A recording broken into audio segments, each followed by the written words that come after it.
दोस्तों ये लड़की जिंदा रहने के लिए अपनी शर्ट उतारती है और फिर अपनी पेंट भी उतारती है क्योंकि उसे उस गहरे झील के अंदर जाना होता है। इसलिए अब वो अपने सारे कपड़े उतारकर झील में उतर जाती है। झील में जाने के बाद वो ठंड के मारे कांपने लगती है क्योंकि झील का पानी बहुत ही ज्यादा ठंडा होता है। इसलिए वो जल्दी से कांपते हुए पानी से बाहर आ जाती है और अपने शरीर को सुखाने के बाद लकड़ी का एक टुकड़ा लेकर उसे पानी में धकेल देती है और उसकी मदद से वो अपने आप को झील के बीचों बीच लेकर जाती है, जहाँ पर पहुँचने के बाद वो चैन की सांस लेती है और फिर वो झील के अंदर चली जाती है। अब वो तैरते हुए झील की गहराई में चली जाती है। नीचे जाने के बाद उसे वहाँ एक क्रैश प्लेन मिलता है। उस प्लेन में वो लड़की और उसका बॉयफ्रेंड था जो अब क्रैश हो चुका था, लेकिन उस लड़की का बॉयफ्रेंड अभी भी जिंदा होता है। वो उसे बाहर निकालने की हर मुमकिन कोशिश करती है मगर वो उसे नहीं बचा पाती।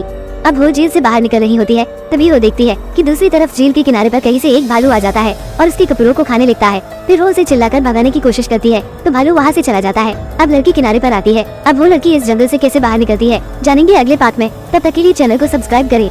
दोस्तों सोनिया अपनी शर्ट उतारती है और उसके बाद अपनी कमीज भी उतार देती है क्योंकि पानी में जाने की वजह से उसके सारे कपड़े गीले हो चुके थे, जिससे सोनिया को बहुत तेज ठंड लगने लगती है। थोड़ी दूर उसे अपने एक बैग में हजारों के नोट दिखाई देते हैं, जिसे देखने के बाद सोनिया के दिमाग में एक खुरापाती आइडिया आता है। सोनिया ने अपना चश्मा लिया और सूरज की किरणों से नोटों पर फोकस करने लगी, जिससे थोड़ी देर बाद नोटों में आग लग जाती है, जिसे देखने के बाद सोनिया फूला नहीं समाती। सोनिया अब नदी के किनारे पानी लेने जाती है क्योंकि उसे काफी ज्यादा प्यास लगी होती है और नदी का बहता हुआ पानी अपनी बोतल में भरने लगती है। जब उसने पानी में देखा तो उसे हरे रंग का कुछ दिखाई दिया, जिसे देखकर उसके दिमाग में हिरण का मल, मछलियों की गंदी और रेखून की पोटी पानी में बहते हुए दिखने लगे, जिसे देखने के बाद सोनिया का मन उस गंदे पानी को पीने का नहीं कर रहा था, लेकिन उसने कुछ जुगाड़ लगाकर एक विमान के टुकड़े से पानी साफ करने का यंत्र बना दिया, जिसके अंदर उसने पानी डाला और उसे उबालने लगी ताकि पानी के अंदर जो भी खतरनाक कीट है सारे मर जाए। लंबे इंतजार के बाद सोनिया की मेहनत रंग लाई और पानी उबलने के बाद उसे वो हरी सी चीज पानी के अंदर नजर नहीं आ रही थी, जिसे देखने के बाद उसके चेहरे पर मुस्कुराहट आ जाती है। आखिरकार सोनिया ने पानी का पहला गुट पिया जो उसके लिए किसी अमृत से कम नहीं था। लाइक सब्सक्राइब करने पर नेक्स्ट पार्ट जल्द ही आएगा।